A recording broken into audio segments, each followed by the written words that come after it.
الحمد لله رب العالمين والعاقبة للمتقين والصلاة والسلام على أشرف الأنبياء نبينا محمد وعلى آله وأصحابه أجمعين ومن تبعهم بإحسان إلى يوم الدين. وبعد،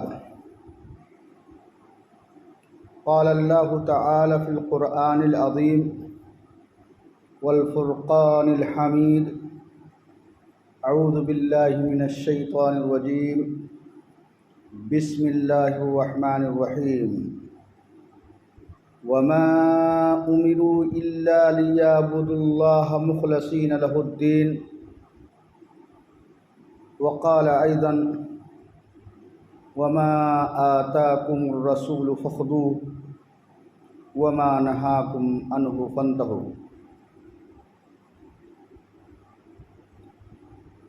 حضرات، یہ دروس علمیہ کا سلسلہ جاری ہے اور آج اس کا 8واں درس ہے، جس درس کے اندر عبادت کی تعریف اور عبادت کے اقسام بیان کیے جائیں گے. اللہ رب العالمین نے قرآن کریم کے اندر فرمایا: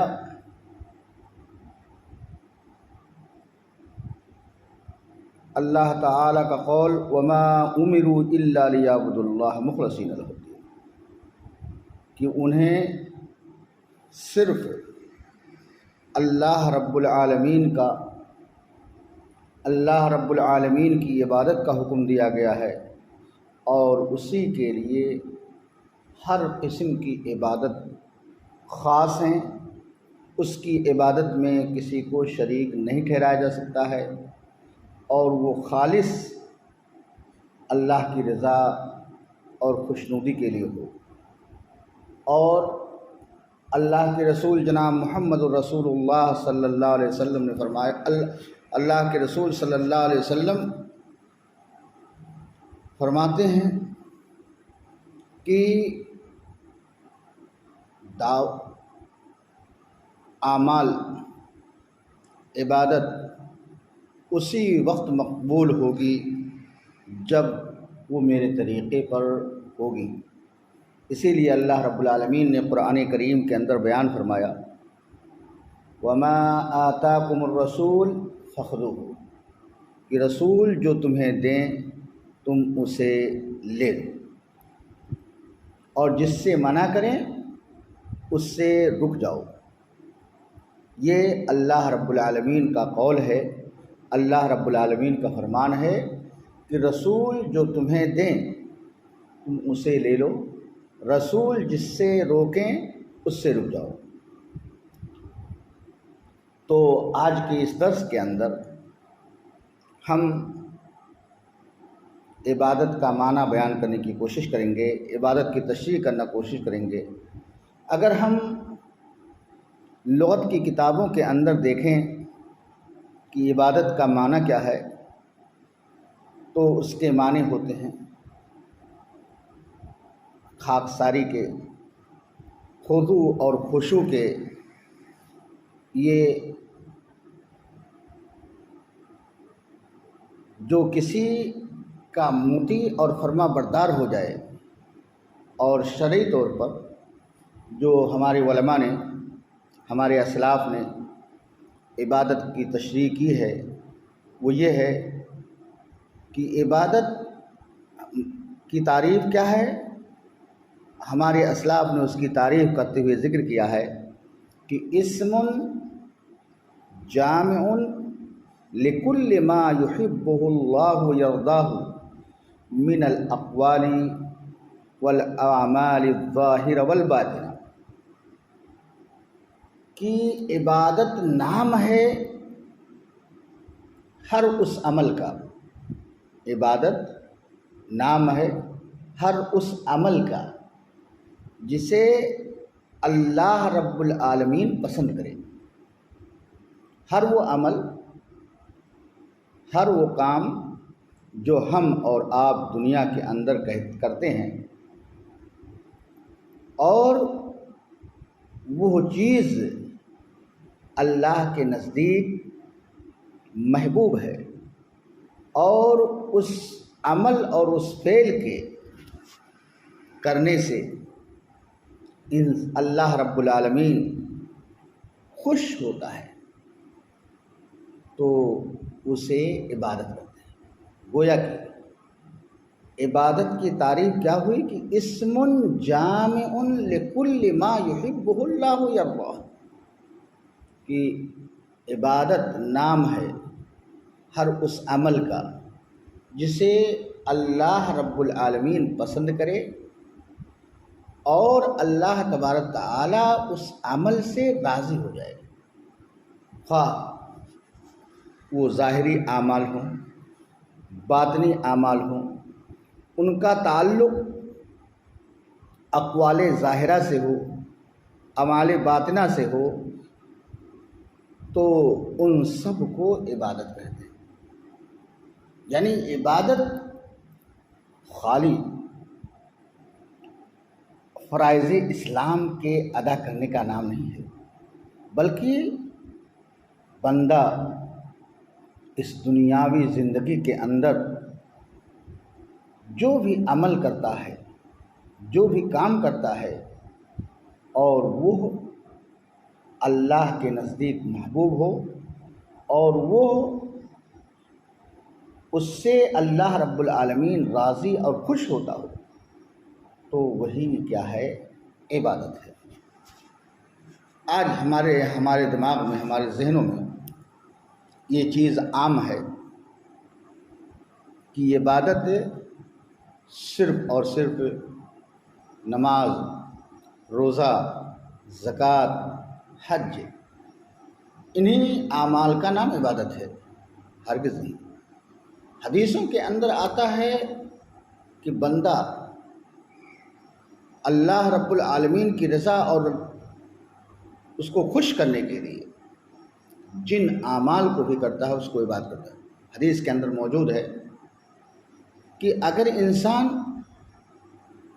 اپنے بچوں کو کھلاتا ہے، اپنے بچوں کی پرورش کرتا ہے، اپنے بچوں کی تربیت کرتا ہے، حتیٰ کہ اگر وہ اپنی بیوی کو لقمہ کھلاتا ہے اور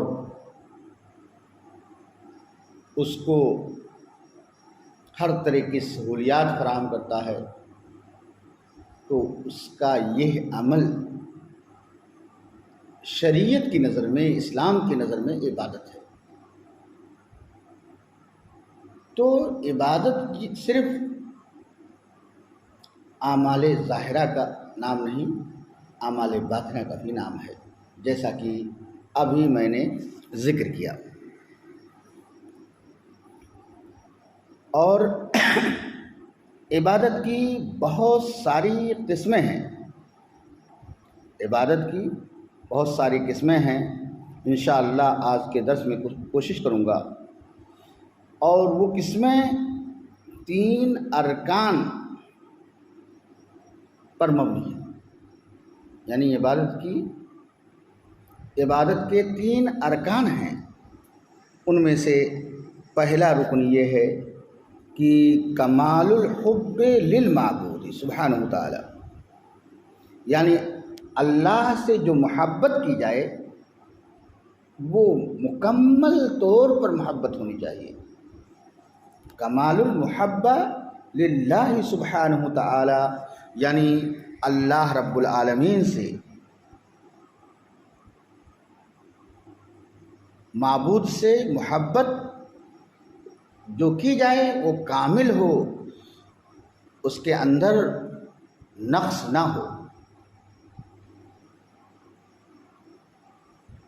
جیسا کہ اللہ رب العالمین نے فرمایا والذین آمنوا اشد حبا للہ، اور جو لوگ ایمان لائے وہ اللہ رب العالمین سے بہت ہی محبت کرتے ہیں، یعنی معبود سے محبت جو ہو، رب سے جو محبت ہو، اللہ کی ذات سے جو محبت ہو، اس کے اندر کمال ہو، ان کے اندر نقص نہ ہو۔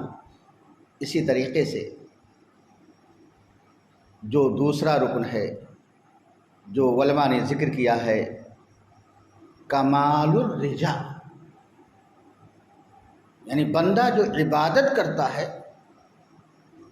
وہ اس کے اجر و ثواب کو اللہ رب العالمین سے یہ امید رکھے، مکمل طور پر امید رکھے کہ اللہ رب العالمین اس کے اس عمل کو قبول فرمائے گا۔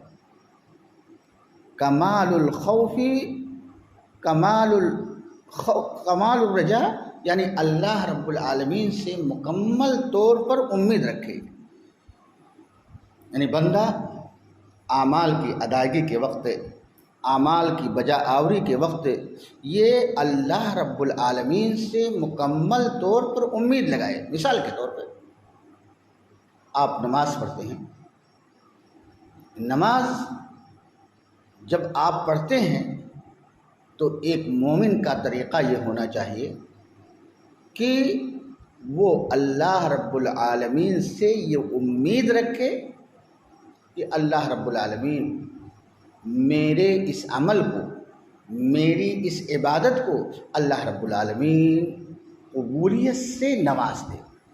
اسی کو کہتے ہیں کمال الرجا، یعنی اللہ تعالی سے بندہ امید اور آس لگائے ہو اور اس کے اندر کوئی نقص، کوئی کمی نہ ہو، بلکہ وہ امید اور وہ رجا مکمل طور پر ہو، جیسا کہ اللہ رب العالمین نے فرمایا وَيَرْجُونَ رَحْمَتَهُ، کہ اللہ کے بندے جب کوئی عمل، کوئی عبادت کرتے ہیں تو وہ اس کی رحمت کی، اللہ رب العالمین کی رحمت کی امید رکھتے ہیں۔ تیسرا رکن وہ اللہ رب العالمین سے مکمل طور پر ڈرنا، اللہ رب العالمین سے مکمل طور پر کیا کرنا؟ ڈرنا۔ جیسے کہ اللہ رب العالمین نے اچھے اعمال کرنے والوں کو، نیک عمل کرنے والوں کو اللہ رب العالمین جنت سے نوازے گا، اور جو برے اعمال کرے گا اللہ رب العالمین اسے عذاب دے گا اور وہ جہنم کی شکل میں ہوگا۔ یعنی انسان اللہ رب العالمین سے مکمل طور پر ڈرے، جیسا کہ اللہ رب العالمین نے فرمایا وَيَخَافُونَ عَذَابَهُ، کہ کامل مومن وہ لوگ ہیں جو اللہ رب العالمین کے عذاب سے ڈرتے ہیں۔ اور اللہ رب العالمین نے عبادت کے ان تینوں رکنوں کو، یعنی کمال رجا کو، کمال خوف کو اور کمال حب کو، اللہ رب العالمین نے قرآن کریم کی پہلی سورت کے اندر ذکر کیا۔ اللہ رب العالمین فرما رہا ہے الحمد للہ رب العالمین الرحمن الرحیم مالک یوم الدین۔ تو پہلی آیت کے اندر محبت کا ذکر ہے، کیوں؟ فَإِنَّ اللَّهَ مُنْعِمٌ، اس لیے کہ اللہ رب العالمین نے بندے کے ساتھ یا بندے پر اللہ رب العالمین منعم ہے، اور اللہ رب العالمین والمنعم يحب على قدر انعامہ، اور اللہ رب العالمین سے بندہ کہتا ہے کہ الحمدللہ رب العالمین، تمام تعریف اللہ ہی کے لیے۔ اور دوسری آیت کے اندر اللہ رب العالمین نے رجا کا ذکر کیا، کیونکہ اللہ رب العالمین یہ صفت رحمت سے متصف ہے اور بندہ اس کی رحمت کا مطالبہ کرتا ہے۔ تیسری چیز وہ خوف ہے، جیسا کہ وہی اللہ تبارک تعالیٰ یہ بدلے کے دن کا اور حساب کے دن کا مالک ہے، اور اس لیے اس کے عذاب سے انسان کو ڈرنا چاہیے۔ عبادت جو ہم اور آپ کرتے ہیں، عبادت جو کی جاتی ہے، وہ عبادت اس وقت تک اللہ رب العالمین کے دربار میں، اللہ رب العالمین کے جناب میں اس وقت تک مقبول نہیں ہو سکتی ہے۔ اور بندہ کوئی بھی عمل کرے، عمل کی قبولیت کے لیے دو بنیادی شرطیں ہیں جو کتاب و سنت اور عقیدے کے اہم کتابوں کے اندر اللہ رب العالمین نے ہمارے اللہ رب العالمین نے اور اللہ کے رسول نے، اور اسی طریقے سے ہمارے اسلاف نے ان کو اپنی اپنی کتابوں میں ذکر کیا ہے۔ اور عبادت کی قبولیت کے لیے، عمل کی قبولیت کے لیے دو بنیادی شرطیں ہیں۔ اگر وہ دونوں شرطیں نہیں پائی جائیں گی، بندہ ان دونوں شرطوں کا لحاظ نہیں رکھے گا، تو ایسی صورت میں انسان کی عبادت، انسان کا عمل، انسان کی نیکی اللہ رب العالمین کے لیے، اللہ رب العالمین کے دربار میں وہ عبادت قابل قبول نہیں ہوگی۔ ان میں سے پہلی جو شرط ہے عبادت کی قبولیت کے لیے، عمل کی قبولیت کے لیے، جو پہلی شرط یہ ہے کہ بندہ جو بھی عمل صالح کرے وہ خالص معبود برحق کے لیے، الاخلاص فیہا للمعبود، یعنی بندہ کوئی بھی عبادت کرے وہ اپنے اس عمل کے اندر مخلص ہو، وہ عمل خالص اللہ رب العالمین کی رضا کے لیے ہو، اللہ رب العالمین کے لیے ہو، اس میں کسی کو شریک نہ ٹھہرانا۔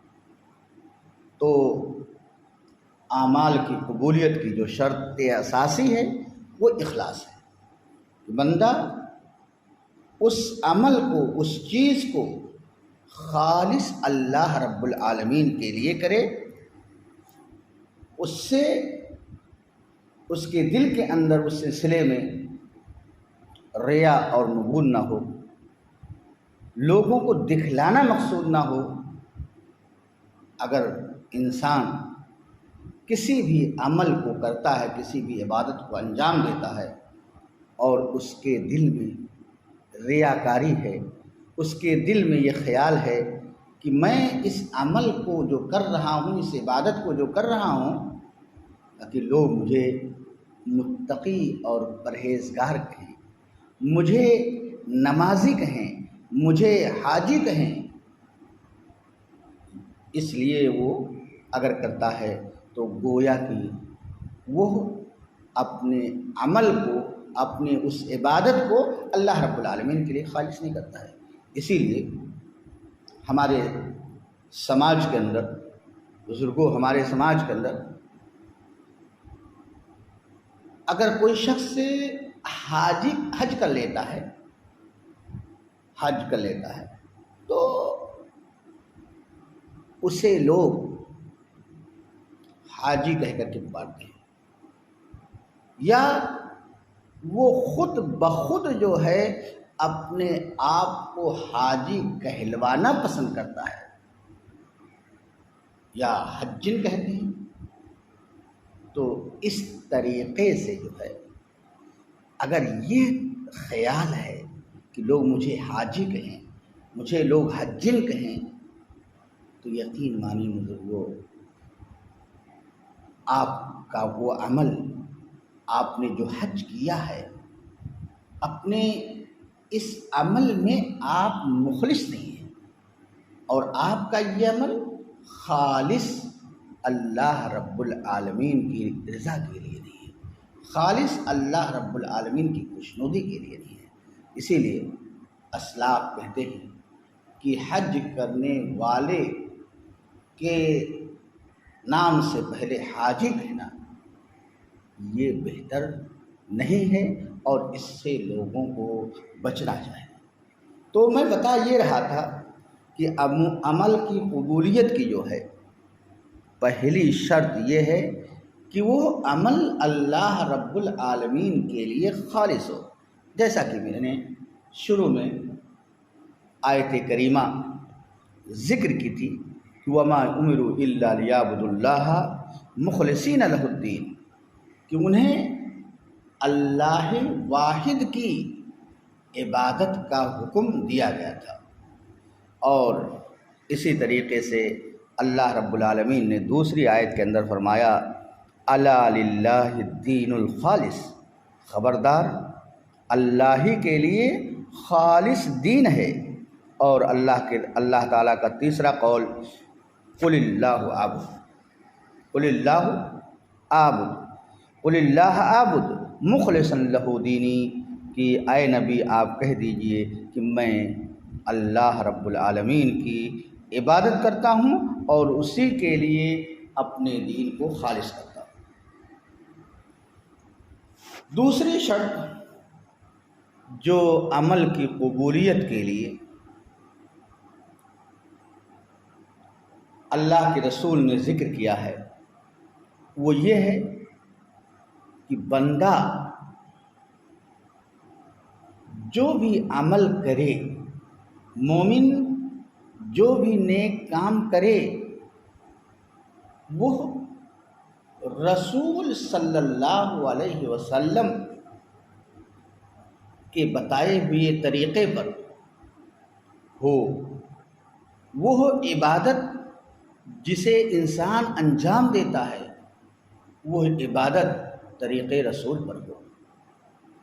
نماز پڑھتا ہے تو ضروری ہے کہ اسی طریقے سے انسان نماز پڑھے جس طریقے سے ہمارے نبی جناب محمد الرسول اللہ صلی اللہ علیہ وسلم نے پڑھ کر کے دکھایا ہے، کیونکہ آپ صلی اللہ علیہ وسلم نے حدیث کے اندر فرمایا کہ صلو کما رأیتمونی اصلی، کہ تم اسی طریقے سے نماز کو پڑھو جس طریقے سے میں نے نماز پڑھا ہے۔ حج کرنا ہے تو حج اسی طریقے سے آپ کریں گے، حج کے ارکان کی ادائیگی اسی طریقے سے ہوگی جس طریقے سے نبی صلی اللہ علیہ وسلم نے حجۃ الوداع میں کیا تھا۔ اور اللہ کے رسول جناب محمد الرسول اللہ صلی اللہ علیہ وسلم نے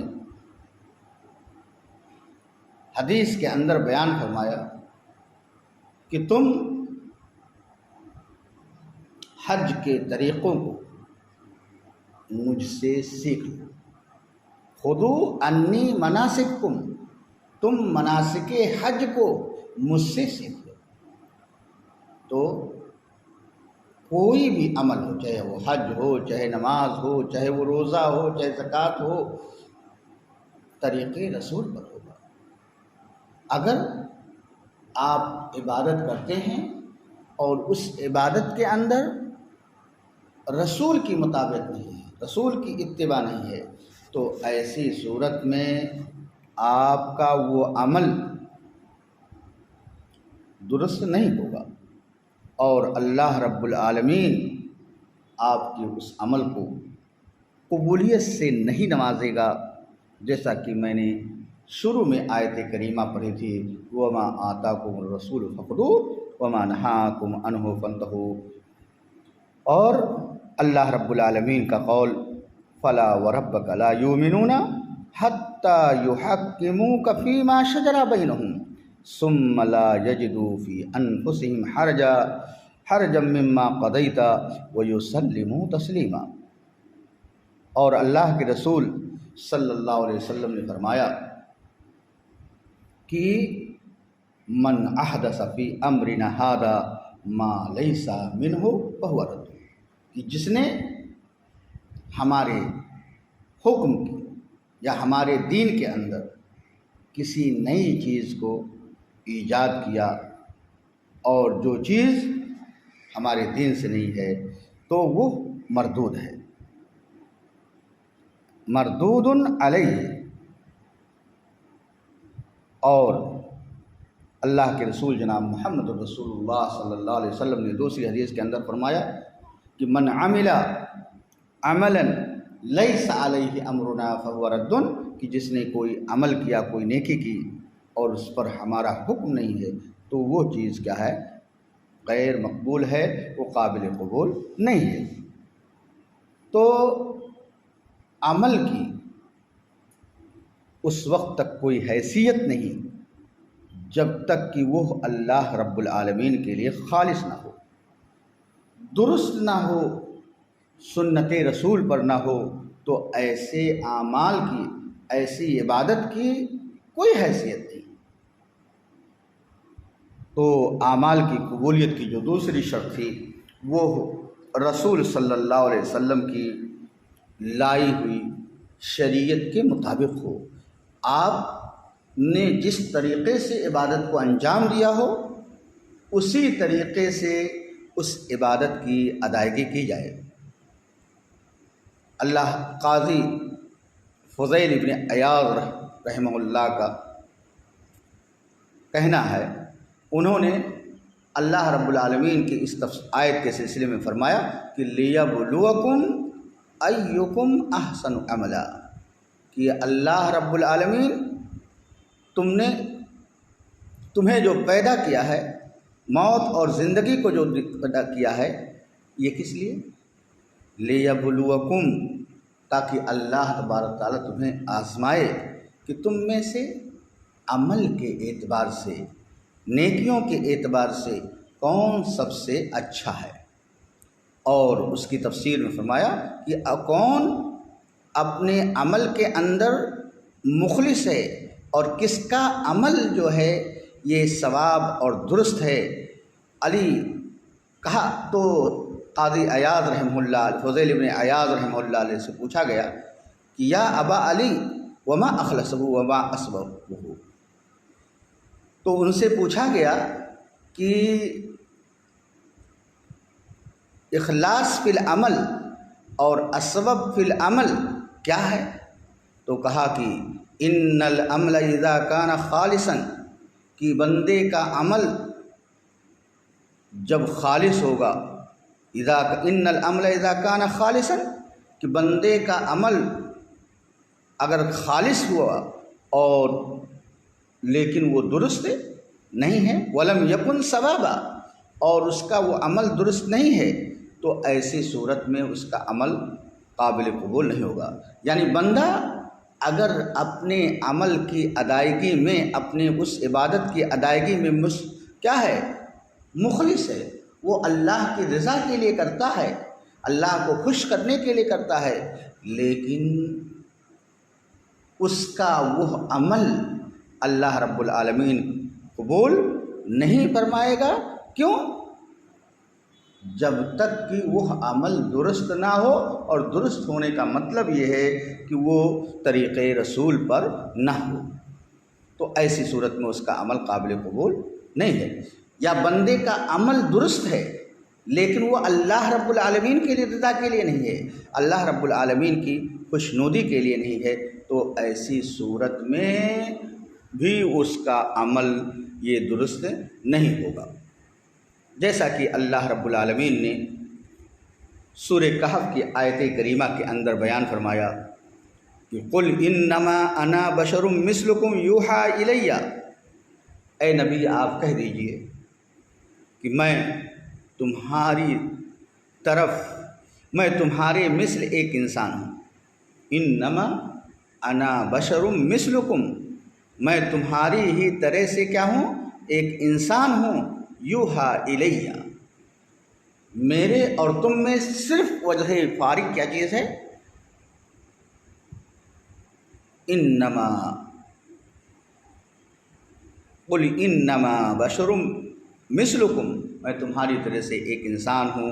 یوحا الیہ، میری جانب وحی کی گئی ہے کہ انما کیا، انما الہکم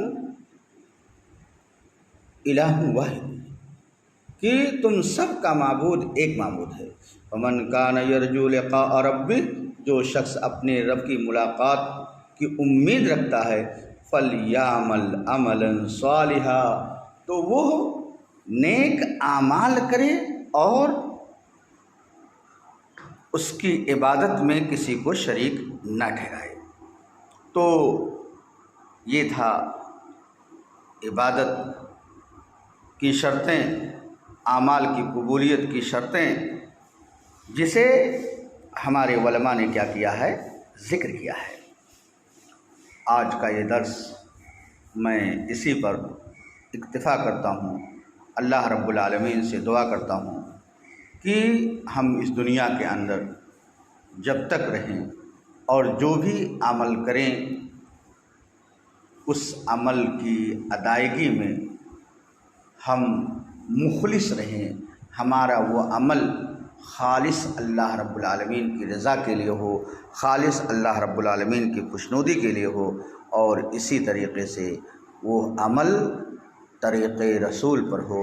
نبی صلی اللہ علیہ وسلم نے جو طریقہ، جس عبادت کا بیان کیا ہے، ہمارا عمل طریق رسول کے ہو، اور اللہ رب العالمین ہمیں اسی طریقے سے اللہ کی عبادت کی توفیق دے، جس طریقے سے اللہ رب العالمین نے اور آپ صلی اللہ علیہ وسلم نے ہمیں حکم دیا ہے۔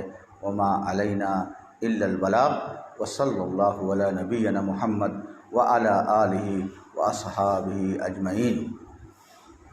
السلام علیکم ورحمۃ اللہ وبرکاتہ۔